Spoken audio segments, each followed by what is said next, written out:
Olá pessoal, sejam bem-vindos mais uma vez aqui no meu canal. Eu sou a Vitória e hoje eu vou trazer para vocês uma história de horror da Amityville que aconteceu nos Estados Unidos. Mas antes de eu trazer essa história para vocês, eu não podia vir aqui trazer outro vídeo sem mencionar o Rio Grande do Sul. Eu sei que a coisa tá feia de ver, né, nesses últimos dias.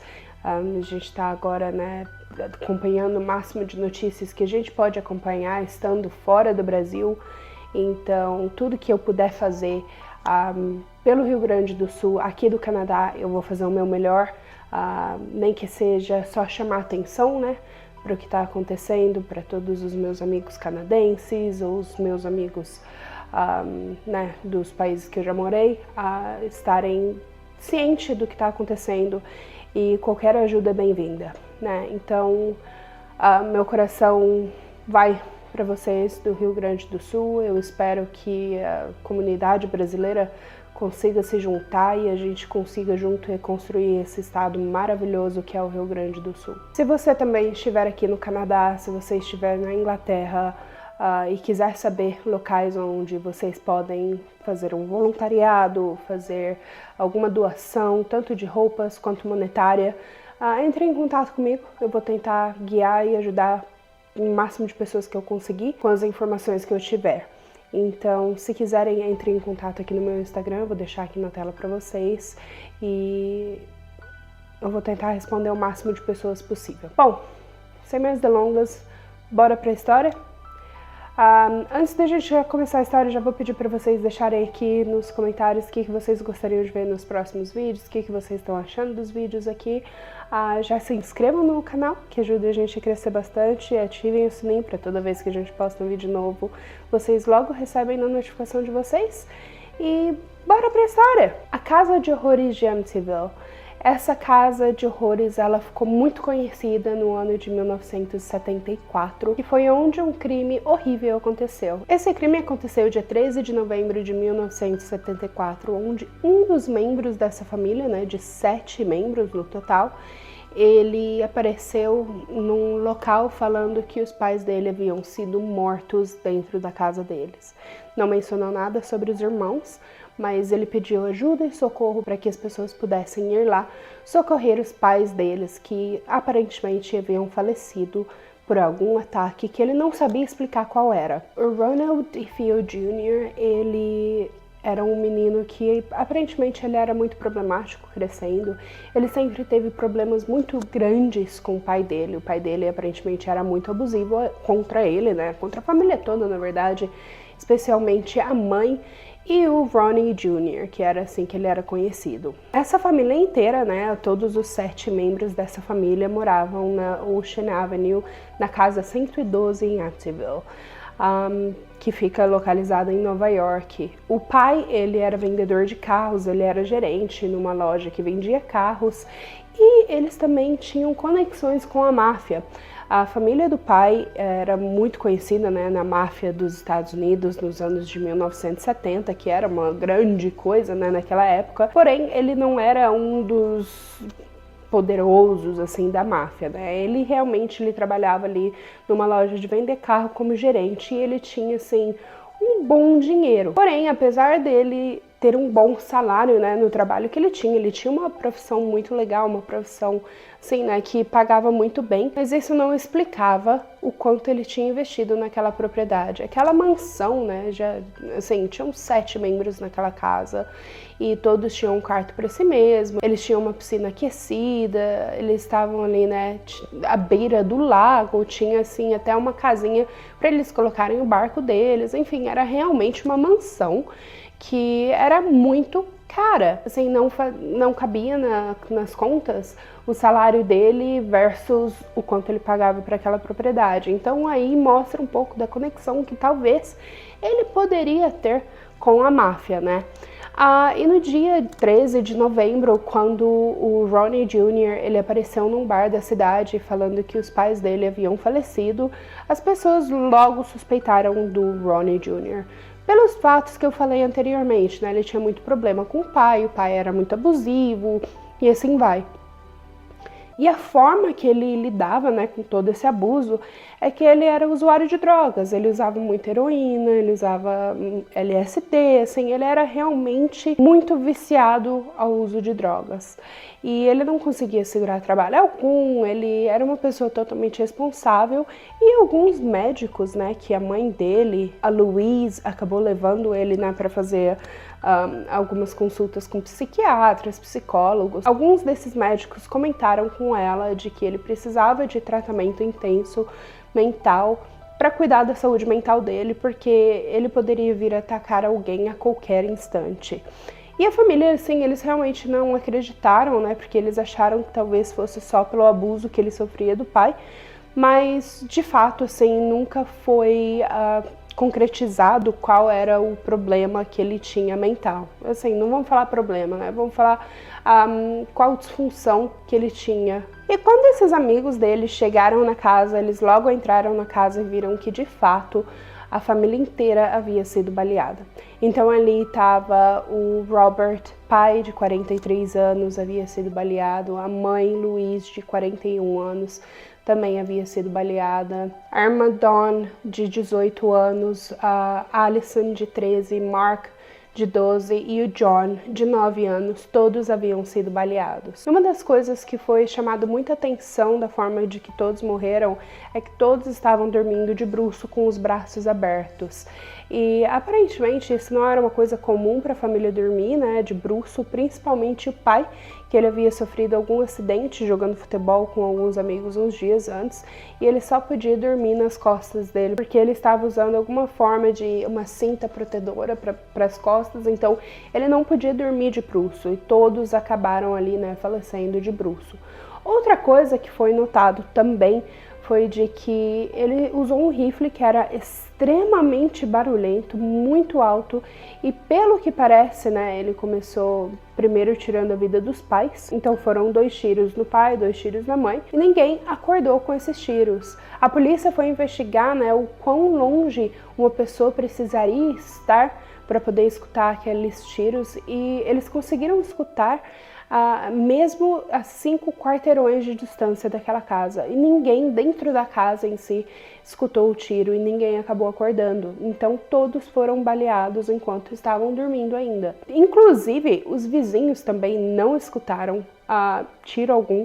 A única coisa que eles lembram muito de escutar foi que às 3 horas da manhã o cachorro latia demais, latia sem parar, o cachorro da família. E eles não sabiam, né, o que estava acontecendo, eles talvez acharam que fosse outra briga na casa, né, porque aquilo era normal, terem brigas constantes naquela casa.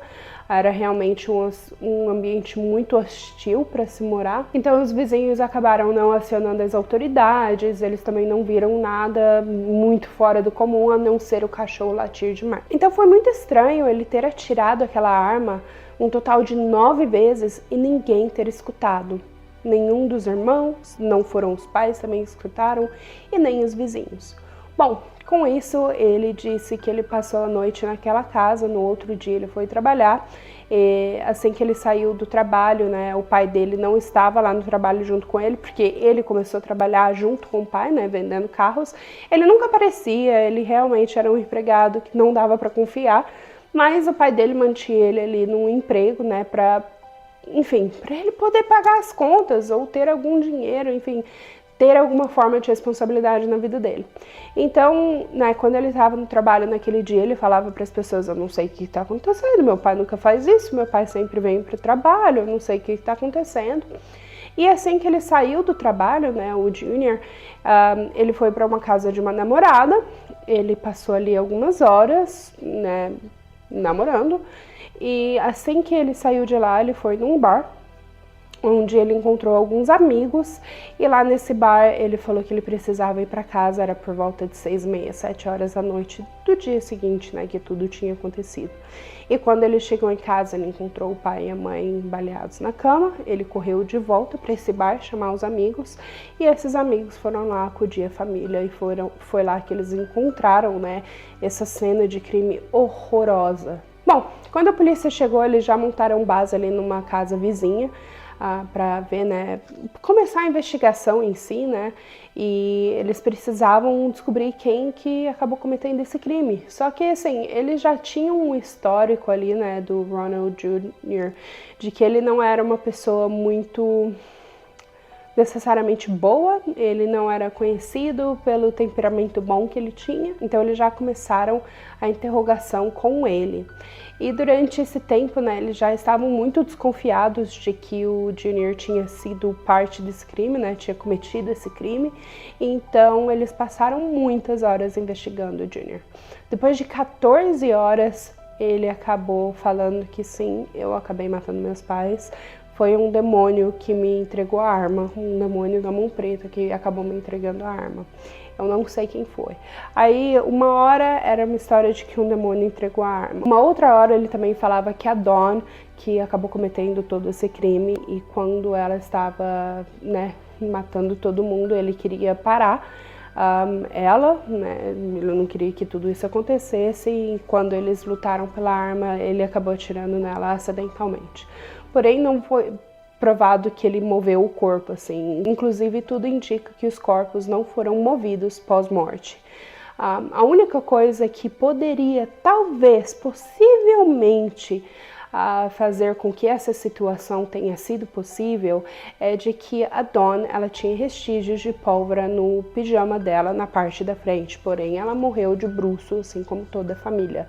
Então, talvez tenha ali, né, um pouquinho de verdade no que ele falou, mas ao mesmo tempo, com toda a investigação a todo vapor, a equipe forense, eles não encontraram sinais alguns de que o corpo dela havia sido movido ou de que ela tenha sido parte, né, desse crime. A única coisa realmente que de fato encontraram foi um pouquinho, assim, um resquício minúsculo de pólvora na frente do pijama dela.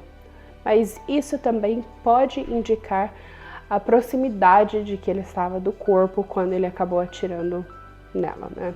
Então tem aí essas duas possibilidades. Durante esse tempo todo que ele acabou ficando preso, ele teve várias e várias entrevistas com psicólogos, com psiquiatras. Muitos disseram que ele tem uma condição onde ele não vive situações, ele vê como se ele estivesse fora do corpo dele, ele vê essas situações. Então, às vezes, ele ter visto alguém com uma mão preta poderia ter sido ele se assistindo, pegando a arma e indo atirar na família. Ele também é diagnosticado com transtorno de personalidade múltipla. Então, ele tem vários, né, diagnósticos de vários médicos diferentes. Então, também, ao mesmo tempo, não dá para saber o que é, o que não é, o que deixa de ser.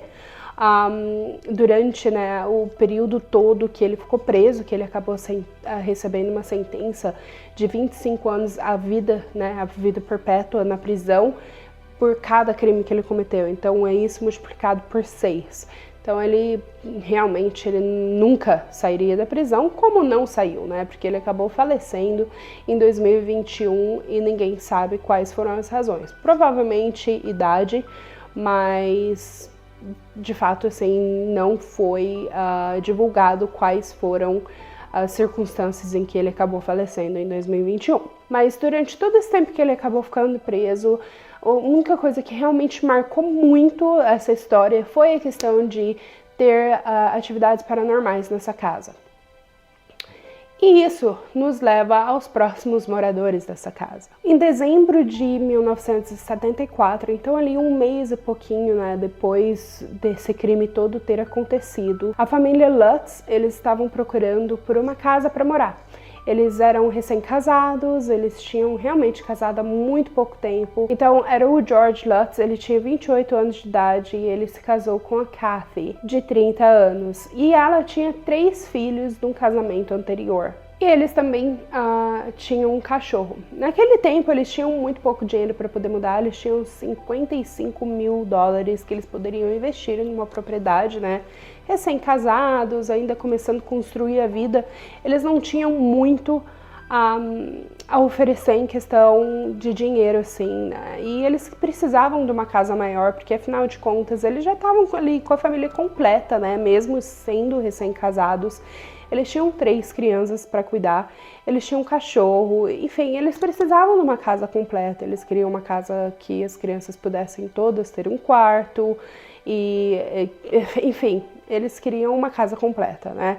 Ele gostava muito de barcos, então ele queria alguma coisa próxima a um lago.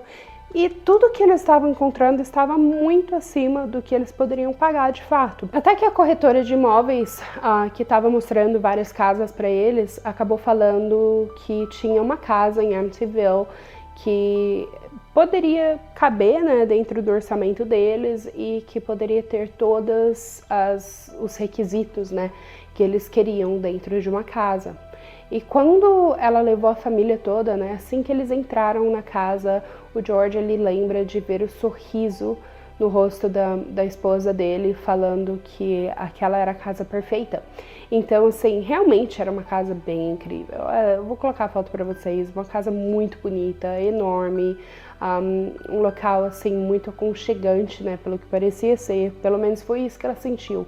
Assim que ela entrou naquela casa, ela disse que ela se sentiu como se ela tivesse sido abraçada por uma mulher e que ela estava, assim, abençoando a vida dela. Pelo menos, né, essa foi a primeira sensação que ela teve daquela casa, que foi uma sensação muito boa, de paz, de amor e tranquilidade. E assim que a corretora de imóveis notou, né, que eles estavam apaixonados pela casa, foi quando ela decidiu contar o que havia de fato acontecido um mês antes dentro dessa casa. E assim, os Lutz, eles não eram uma família religiosa.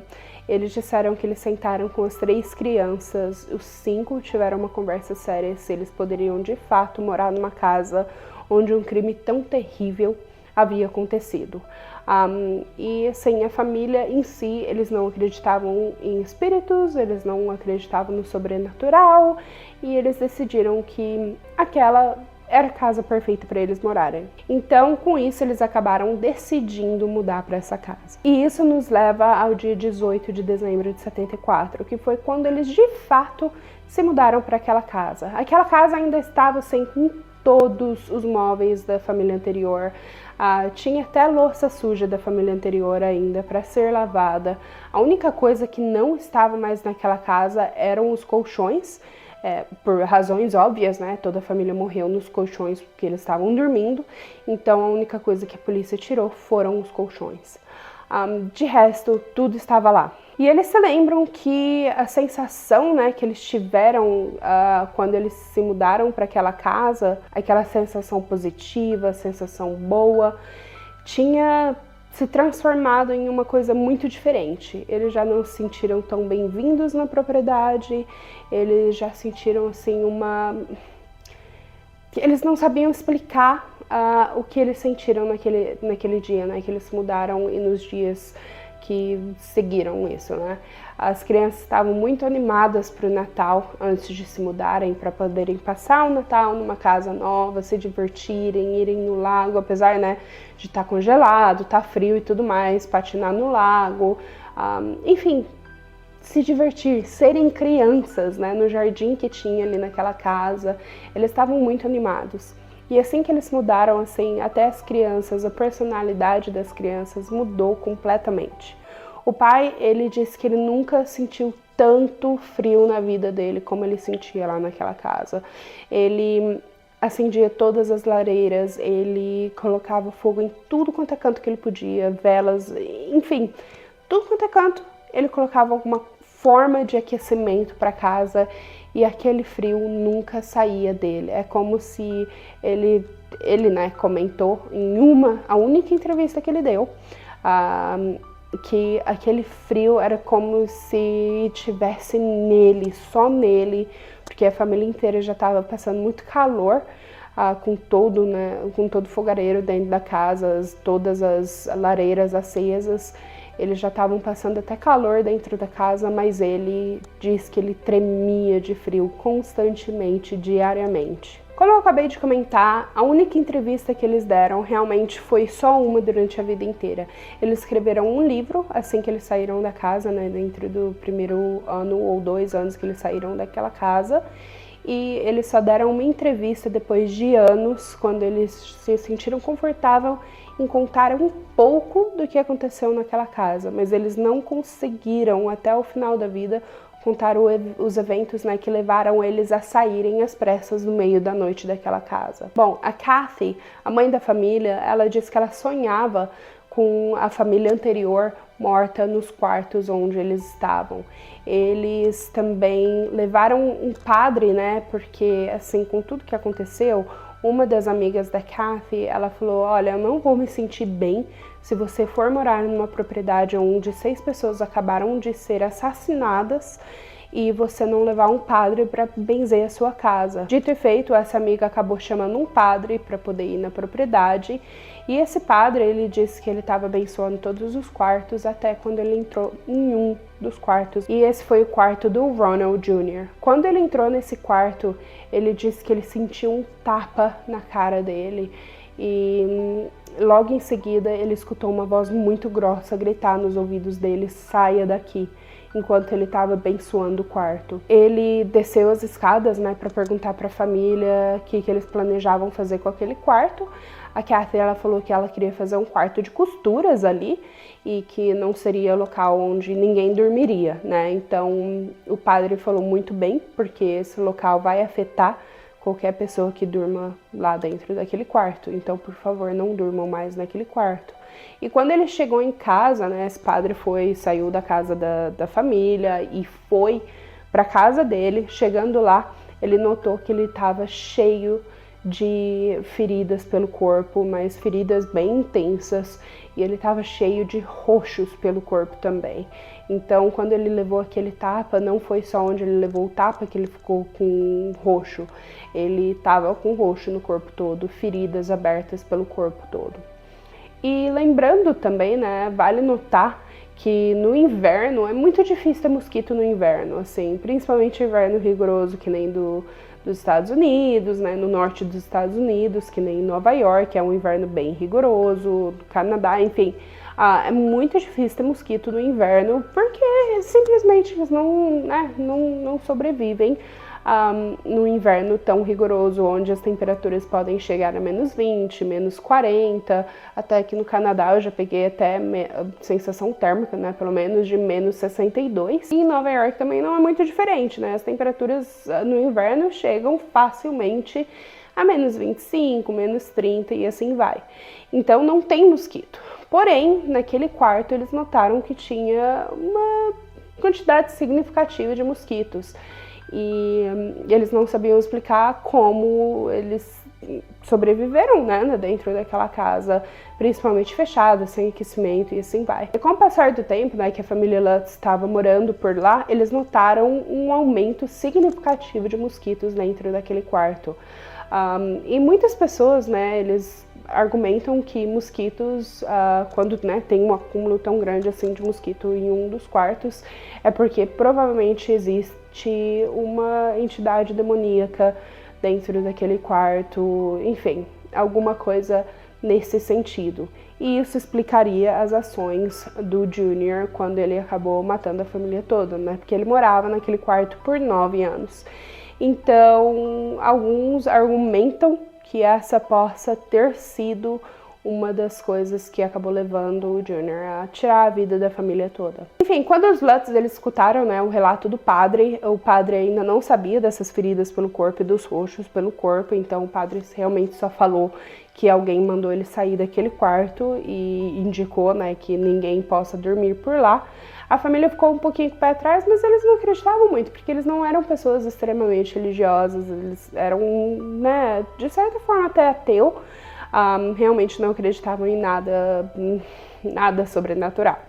Então, com o passar do tempo, né, que eles começaram a morar ali naquela casa, com o passar dos dias, na verdade, eles notaram muito barulhos diferentes, que não faziam sentido, até um comentário, né, da Kathy, na única entrevista que ela deu na vida, ela falou que ela entendia que ela tinha que se acostumar com barulhos da casa, né, que ela estava indo morar.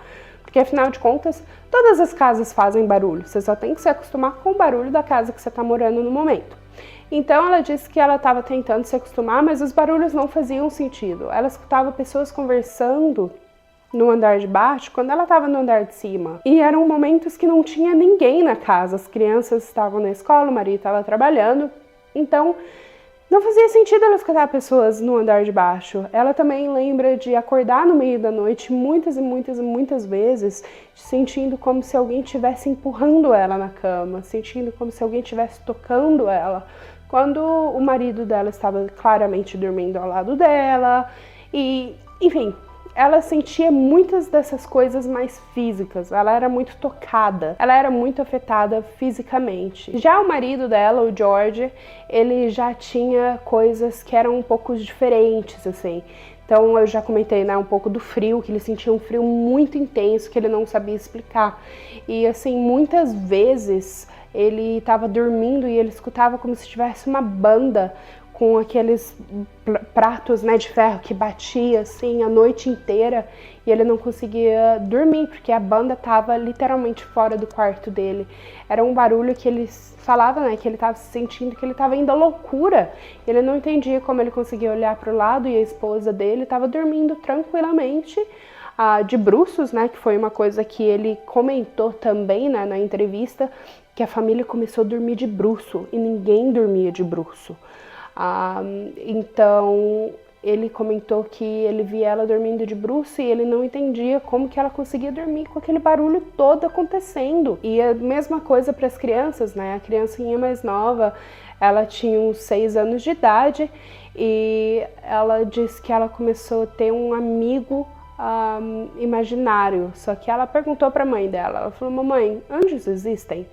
E se anjos existem, eles podem conversar com a gente? Aí a mãe falou assim: não sei, eu diria que talvez. Então foi quando ela falou: então eu tenho um anjo que tá lá no meu quarto, ele é meu amigo e ele pode se tornar um porco de tamanho pequeno, tamanho médio, tamanho grande. Ele pode ser gigante se ele quiser. E a Kathy diz que muitas vezes eles passavam pelo quarto dessa filha dela e ela via a filha na cama conversando com alguém em direção à cadeira, né, que movia. Era uma cadeira que balançava de trás para frente, não me lembro o nome certo, mas toda vez que eles olhavam para a cadeira estava se mexendo como se alguém estivesse ali balançando a cadeira. E a filha estava na cama conversando com alguém, eles não sabiam exatamente quem era. A única coisa que realmente começou a assustar eles foi quando eles começaram a ver uns olhos vermelhos na janela do quarto da filha. Então, assim, eles estavam fora da casa, eles olhavam para cima, né, no segundo andar, e eles viam olhos vermelhos no quarto da filha, dessa filhinha que tinha um amigo imaginário. E aí o pai correu, né, o George correu pro quarto da filha para ver se tinha alguém por lá, e não tinha ninguém, só a cadeira balançando ainda. Então eles começaram a levar muito mais a sério quando eles começaram a experienciar coisas eles mesmos. Até um ponto que a filha acabou falando, né, pro George, pra Kathy, de que esse amigo imaginário falou que essa seria a casa eterna deles, eles nunca mais sairiam de lá. E isso deu um susto bem grande, assim, neles, né? Quem que não se assustaria com isso, né? Enfim, de forma geral, as experiências foram piorando muito. Até um ponto que eles encontraram, né, no porão da casa, eles moveram um móvel, a Kathy moveu um móvel, e quando eles moveram esse móvel, eles viram uma portinha. E assim que eles entraram, era um quarto minúsculo, assim, realmente muito pequeno, só cabia 2 pessoas lá dentro, bem apertado ainda. E quando eles abriram, né, esse quartinho, a tinta era tipo como se fosse um vermelho sangue, assim, sangue vivo, sabe? E quando eles entraram, eles sentiram um odor horrível de morte. E a partir desse momento, a casa tinha um cheiro de morte muito forte. E assim que piorou a situação, né, dentro da casa. As atividades começaram a piorar muito, até o ponto que 28 dias depois deles se mudarem, eles saíram daquela casa no meio da noite e nunca mais voltaram. Eles abandonaram tudo que eles tinham. O George abandonou o barco novo que ele havia comprado para poder ter ali, né, no lago daquela casa. Ele abandonou as motos que ele tinha de coleção. Eles abandonaram roupas, comidas, tudo, brinquedos. A única coisa que um padre permitiu que eles levassem seria um item apenas, que foi um baú que foi dado ao George pelo bisavô dele, e dentro desse baú haviam as fotos das crianças crescendo. Então isso foi a única coisa que eles levaram daquela casa. O que levou eles a saírem dessa casa não é certo, realmente ninguém sabe. As crianças, né, depois que cresceram, comentaram para conhecidos que realmente as atividades paranormais eram insanas, que era realmente muito assustador, mas eles não conseguiram conversar jamais, a vida inteira, né? O George e a Kathy, eles acabaram morrendo em 2004 e 2005, e eles nunca conseguiram falar o que realmente aconteceu naquela casa, naquele dia, mas foi um susto tão grande, né? Foi algo tão horrível que eles fugiram, abandonaram tudo que eles tinham, o investimento todos que eles haviam feito. Eles foram morar com a mãe da Kathy por um tempo, até eles poderem sair do estado e irem para o outro lado dos Estados Unidos, e abandonaram tudo para trás e nunca mais voltaram ali para o estado de Nova York. Por volta de umas 5 semanas depois que eles saíram daquela casa, o George ele encontrou com a família Warren. A gente já falou aqui no canal, né, dessa família. A gente vê muito atividade paranormal, onde a família Warren fez parte, né, das investigações. E o George, ele realmente estava com tanto receio daquela casa que ele falou que eles encontrariam a família Warren num restaurante que estava no mínimo 5 quilômetros de distância daquela casa, que eles realmente não iriam mais próximo do que aquilo, daquela casa. Então foi isso que eles fizeram. Eles encontraram a família Warren a 5 quilômetros de distância daquela propriedade, e lá eles entregaram as chaves para a família Warren fazer a investigação paranormal deles. E assim que a família Warren chegou na casa, eles disseram que o cheiro de morte estava muito forte. A Lorraine, quando ela abriu a porta, ela disse que ela viu todos os corpos onde o médico legista havia deixado no corredor da casa antes de levarem os corpos, né, da família que morreu, da primeira família que estava morando por lá, antes de levar esses corpos para fora da casa para poderem enterrar os corpos. O Ed, ele disse que ele nunca tinha sentido uma atividade paranormal tão forte, porque afinal de contas a mulher dele, que era né, que se conectava com os mortos e assim vai, ele nunca tinha sentido atividade paranormal tão forte quanto ele sentiu naquela casa. Ele disse que ele foi derrubado no chão, que ele levou tapas, enfim, que ele sentia, né, esse cheiro forte, e o cheiro de morte também afetou muito ele. E lá eles falaram que esse evil, né, esse demônio que estava morando naquela casa era da parte mais interna da terra, assim. Eu não sei traduzir exatamente como eles falaram, porque eles falaram foi algo assim, esses demônios são parte dos intestinos do universo, alguma coisa assim.